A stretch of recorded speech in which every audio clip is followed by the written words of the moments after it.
জাতীয় সংসদের দক্ষিণ প্লাজায় অনুষ্ঠিত হয়েছে যুক্তরাষ্ট্রের স্বাধীনতা দিবসের আয়োজন। এছাড়াও নজিরবিহীন গোপনীয়তায় নির্বাচনের মাত্র 3 দিন আগে ডক্টর ইউনূস সরকার যুক্তরাষ্ট্রের সাথে বাণিজ্য চুক্তি করেছে, যেটি গোপন রাখা হয়েছিল এমনকি তৎকালীন পররাষ্ট্র উপদেষ্টা সহ সেই ক্যাবিনেটেরই অনেক সদস্যদের কাছে। কেন ঘটছে এমন সব নজিরবিহীন ঘটনা? কোন রহস্যে যুক্তরাষ্ট্র প্রবাসী ডক্টর খলিলুর রহমান হয়ে উঠেছিলেন অন্তর্বর্তী সরকারের অন্যতম গুরুত্বপূর্ণ বা প্রধান ব্যক্তি? অন্তর্বর্তী সরকারের সময় তাকে মার্কিন নাগরিক ইঙ্গিত করে বর্তমান স্বরাষ্ট্রমন্ত্রী সালাউদ্দিন আহমেদ বলেছিলেন তিনি তো তার দেশের স্বার্থে কাজ করছেন। তার পদত্যাগও দাবি করেছিল বিএনপি। সেখান থেকে কোন রহস্যে কার ইশারায় সেই খলিলুর রহমানই হয়ে গেলেন বিএনপির পররাষ্ট্রমন্ত্রী? ডক্টর খলিল কি আসলে মার্কিন এজেন্ট, নাকি এর পেছনে আছে বহুল আলোচিত ডিপ স্টেটের কারসাজি? ডিপ স্টেট আসলে কতটা ডিপ? এছাড়া অন্তর্বর্তী সরকারের বহুল আলোচিত কিচেন ক্যাবিনেটে কারা ছিলেন? কেন এটি নিয়ে এত গোপনীয়তা? অন্যদিকে ভারতে আশ্রিত আওয়ামী লীগ সভানেত্রী শেখ হাসিনা ঘোষণা দিয়েছেন বছরই দেশে ফেরা। তাকে পাসপোর্ট দেয়া হচ্ছে না দাবি করে বলেছেন, যেভাবে সামরিক বিমানে তাকে ভারতে পাঠানো হয়েছে সেভাবে বিমান পাঠিয়ে ফেরত নেওয়া হবে। শেখ হাসিনাকে ফেরাতে ভারতকে চিঠি দিয়েছিল অন্তর্বর্তী সরকার। এখন যখন তিনি নিজেই ফিরতে চাইছেন, তখন তাকে ফেরানোর প্রক্রিয়া কি? এসব নিয়ে কথা বলতে স্বপ্নধারা নিবেদিত পালস অফ পলিটিক্সে আমার আজকের অতিথি সাবেক অন্তর্বর্তী সরকারের পররাষ্ট্র উপদেষ্টা তৌহিদ হোসেন। জনাব তৌহিদ হোসেন, আপনাকে স্বাগত জানাচ্ছি পালস অফ পলিটিক্সে আমার আজকের আয়োজনে। দারুণ। সম্প্রতি আমরা দেখলাম যুক্তরাষ্ট্রের এই যে 4th জুলাই স্বাধীনতা দিবস, সেটি পালিত হলো সংসদের দক্ষিণ প্লাজায়। আমরা সাধারণভাবে জানি যে এইরকম অনুষ্ঠান এম্বাসিগুলো বা দূতাবাসগুলোতে হয়ে থাকে যার যার দেশের ব্যাপারে, কিন্তু এখানে যে সংসদ ভবনের দক্ষিণ প্লাজায় হলো, এই ঘটনাটি আসলে কিভাবে আপনি দেখেন? এটির কোনো বার্তা আছে কিনা?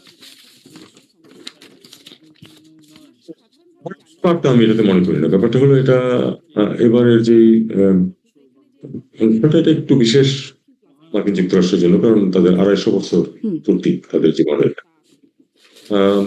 তাদের জন্য খুবই গুরুত্বপূর্ণ।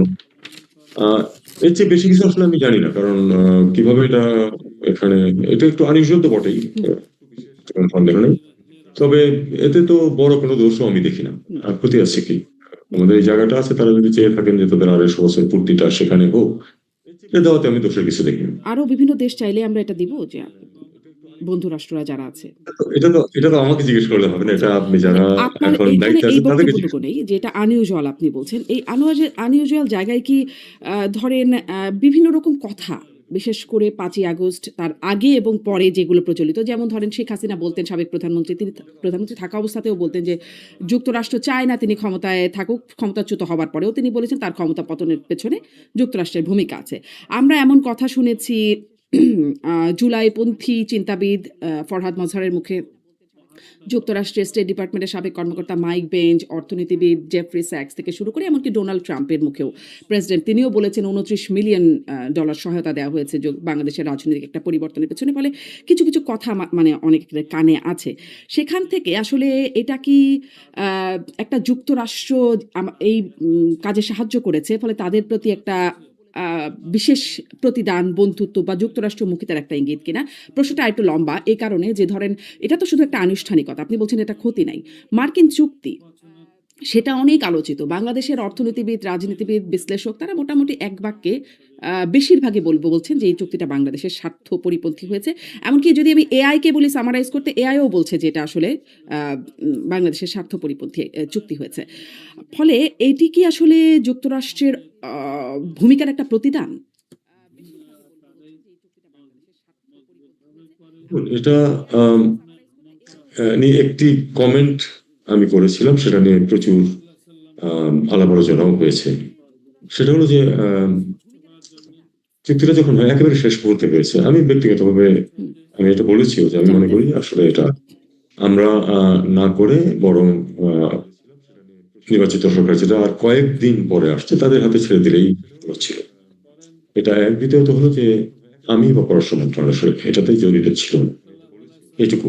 এর চেয়ে বাইরে আসলে আমি আর কোনো কমেন্ট এটা নিয়ে করতে চাই না, কারণ এটা তো সরকার দেখবে যে আসলে এটাতে কতটুকু আমাদের স্বার্থ রক্ষিত হচ্ছে, সেটা দেখার বিষয় তো যে সরকার ক্ষমতা আছে তাদের।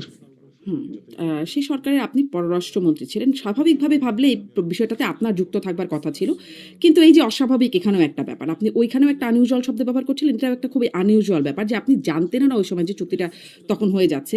আপনি না শুধু উপদেষ্টা পরিষদের অনেকেই জানতেন না যে চুক্তিটা এভাবে হচ্ছে বা অনেকে বিরোধিতা করেছিলেন বলে দাবি করেন যে চুক্তিটা হচ্ছে। ফলে মানে আপনি আরেকটা অনুষ্ঠানে বলেছিলেন যে কোনো বাধ্যবাধকতা থাকলে সেটা ভিন্ন ব্যাপার। মানে প্রয়োজন কিছু হলে আপনি এখনো যেমনটি বলছেন যে আপনি ব্যক্তিগতভাবে মনে করেন পরে হলে। কিন্তু এই বাধ্যবাধকতা কি? সেটা কি আপনি এখন আর উপদেষ্টা নাই বা ওই সরকার নাই। আপনি কি ধারণাও করতে পারেন যে আসলে বাধ্যবাধকতাটা কি ছিল? কেন এরকম চুক্তি হতে পারল? সত্যি কথা বলি, আমি ধারণা করতে পারি না এক্স্যাক্টলি কি ছিল সেটা আমি ধারণা করতে পারি না। আর এটা যে বাধ্যবাধকতা থাকতে পারে আমি বলেছি, এমন তো না যে ছিল হুম, অবশ্যই। আম, চুক্তিটি আমি আবার যেটা বলতে চাই সেটা হলো যে আসলে হয়তো আর কয়েকদিন পরে করলেই এটা আরো ভালো দেখাতো। আম, তবে যেহেতু একটা প্রসেস চলছিল, হয়তো ভেবেছে যে করে আমরা করি। যদি একটা তো সময়সীমা থাকেই সবসময় যে এটা থেকে বের হয়ে যাওয়া যায় প্রয়োজন হলে। যদি বর্তমান সরকার মনে করে যে এটা বাংলাদেশের স্বার্থের অনুকূল না, তাহলে তো এটা থেকে বেরিয়ে আসতে পারে। হুম। আমি শুনছিলাম এরকম একটা বক্তব্য। আপনার কাছ থেকে শুনছিলাম নাকি কোনো বিশিষ্ট কূটনীতিক বা আ আন্তর্জাতিক সম্পর্ক বিশ্লেষক সম্ভবত আপনার কথাই মনে পড়ছে। বলছিলেন যে একটা চুক্তি বা আপনি নাও হতে পারেন। আমি আসলে ঠিক মনে করতে পারছি না ফলে রেফার না করি। যে চুক্তি আন্তর্জাতিক একটা চুক্তি করা যত সহজ সেখান থেকে আসলে বের হয়ে আসাটা সেখানে আর অতটা সেটি আসলে অত সহজ ব্যাপার না। তো এটা নিশ্চয়ই যারা চুক্তিটা করেছেন তারা বুঝেই করেছেন যে এটা চাইলেই পরবর্তী সরকার যদিও ক্লজ আছে চাইলে বের হতে পারবে কিন্তু বের হওয়াটা এত সহজ না। না, তবে যেকোনো চুক্তি তো রিভাইজ করা যায়, নতুন করে আবার নেগোশিয়েট করা যায়। এটা করা সম্ভব যে কোনো সময় আমি মনে করি। যদি মনে করা হয় যে কোনো একটি ক্লজ, কোনো অংশ একটি দেশের জন্য অসুবিধাজনক, সেটা তো হতেই পারে। হুম। তো আপনি কি মনে করেন এই সরকারও আসলে যে বাণিজ্য চুক্তি হলো বাণিজ্য চুক্তি বলে পরিচিত সেটা থেকে মানে চাইলেই বেরিয়ে আসতে পারে? না, আমি সেটা মনে করি না। আমি মনে করি না যে চাইলে এটা বেরিয়ে আসা যাবে। তবে আমি মনে করি যে এটার যেটা ইমপ্লিমেন্টেশনের যেটা প্রশ্ন আছে, আম প্রয়োগ করা। সেক্ষেত্রে অবশ্যই পর্যায়ক্রমে বিভিন্ন ধরনের নেগোসিয়েশন এর সুযোগ সৃষ্টি হবে। আচ্ছা। মানে ওই জায়গাটা একটু অস্পষ্টতা রয়ে গেল এবং অস্পষ্টতা রয়ে গেল কারণ এখনো আসলে কেউ এটা নিয়ে কথা বলছে না। সংসদের বাইরে এত বিশ্লেষকরা বলছেন, সংসদে এটা নিয়ে আলোচনা হয় না। সো অনেক বড় প্রশ্নবোধক এটার মধ্যে রয়েই যাচ্ছে। যেটি আসলে গোপন চুক্তি ছিল পরে প্রকাশ্য হলো যখন তখন আর এটা আলোচনা করা হচ্ছে না এটা নিয়ে। আমি একটু ওই প্রসঙ্গটাও যেতে চাই যে তখন আমরা মানবিক করিডোর বলে একটা কথা শুনেছিলাম। আপনার মুখে ১ম শুনেছিলাম যে জাতিসংঘের তত্ত্বাবধানে একটা মিয়ানমারকে একটা মানবিক করিডোর ব্যাপারে একটা নীতিগত সিদ্ধান্ত হয়েছে। তারপরে আমরা প্রেস সচিবের মুখে শুনলাম এরকম কোনো আলোচনাই হয় নাই। নিরাপত্তা উপদেষ্টার মুখে শুনলাম না মানবিক করিডোর না, এটা একটা প্যাসেজ।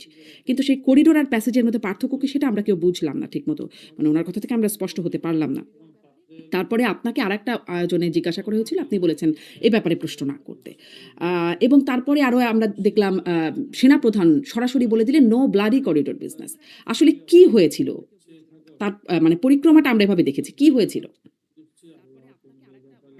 এটা পুরো বিষয়টা ছিল যে আহ, রোহিঙ্গা এবং রাখাইন যে আহ, মানুষগুলো আছে ওখানে, তারা মানবিক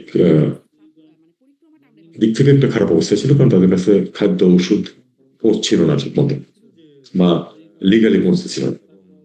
তো এই জন্য তখন ইনিশিয়েটিভটা যেটা নেওয়া হয়েছিল সেটা হলো যে আসলে কোনো রাস্তা তৈরি করা ওই ধরনের কোনো কিছু না, যেটা যে কারণে আমার মনে হয় এই করিডোর শব্দটা হয়তো ইল অ্যাডভাইসড হয়েছিল। আসলে তো এটা নিয়ে আলাপ আলোচনা যে আগে একেবারেই হয় নাই তা না, কিন্তু মূল বিষয়টা ছিল যে তাদেরকে জাতিসংঘের তত্ত্বাবধানে কিছু খাবার, ওষুধ এগুলি একটা সহজে যেন প্রেরণ করা যায় যাতে তারা মানবিক সাহায্য পেতে পারে, এইটুকুই। কিন্তু এটা নিয়ে পরে অনেক বেশি জল জল ঘোলা হয়েছে, যে কারণে এটাকে পরে এটা থেকে সবাই সরে এসছে। তবে তার মানে কিন্তু এই না যে কোনো কিছুই যাচ্ছে না। বেআইনি ভাবে স্মাগল হয়ে বাংলাদেশ থেকে প্রচুর সামগ্রী রাখাইনে যাচ্ছিল, এখনো যায়। আচ্ছা।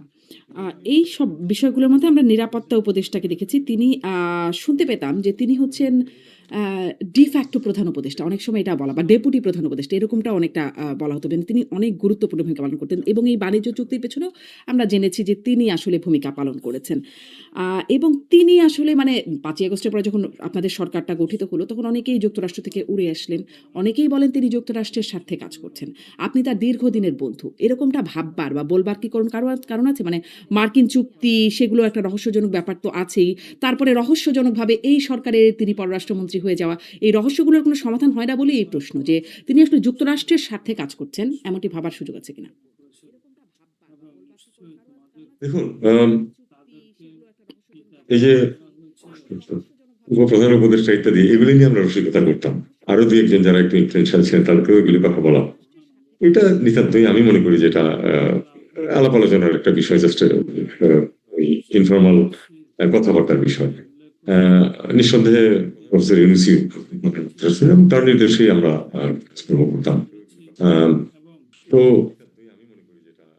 উনি কারো উপরে তার আস্থা বেশি থাকতেই পারে, এটা অস্বাভাবিক কিছু না। হয়তো তার উপর আস্থা বেশি ছিল, আহ, যে কারণে উনি তার উপর হয়তো নির্ভর করতেন। এগুলি সবই হতে পারে, এটা কিন্তু যে কোনো পরিস্থিতিতে একটা মন্ত্রিসভায় যখন 40 জন মন্ত্রী থাকে, সবাই কিন্তু টপ যিনি থাকেন প্রধানমন্ত্রী বা প্রেসিডেন্ট যাই হোক, সবাই যে এক সমান অ্যাক্সেস বা এক সমান গুরুত্বপূর্ণ ভূমিকা পালন করেন তা কিন্তু না, এটা স্বাভাবিক ব্যাপার। তো যিনি সর্বোচ্চ পর্যায়ে থাকেন তিনি যার উপর আস্থা রাখেন, স্বাভাবিকভাবেই তার গুরুত্ব একটু বাড়ে, তার ইনফ্লুয়েন্সও বাড়ে। আমি এটাকে সেভাবেই দেখি এবং এটাতে আমি কোনো দোষের কিছু খুঁজে পাই না। আর আহ, বাংলাদেশের একজন মন্ত্রী, বিশেষ করে পররাষ্ট্রমন্ত্রী, বাংলাদেশের স্বার্থ না দেখে অন্য কোনো দেশের স্বার্থ দেখবেন, এটা আমি বিশ্বাস করতে রাজি না।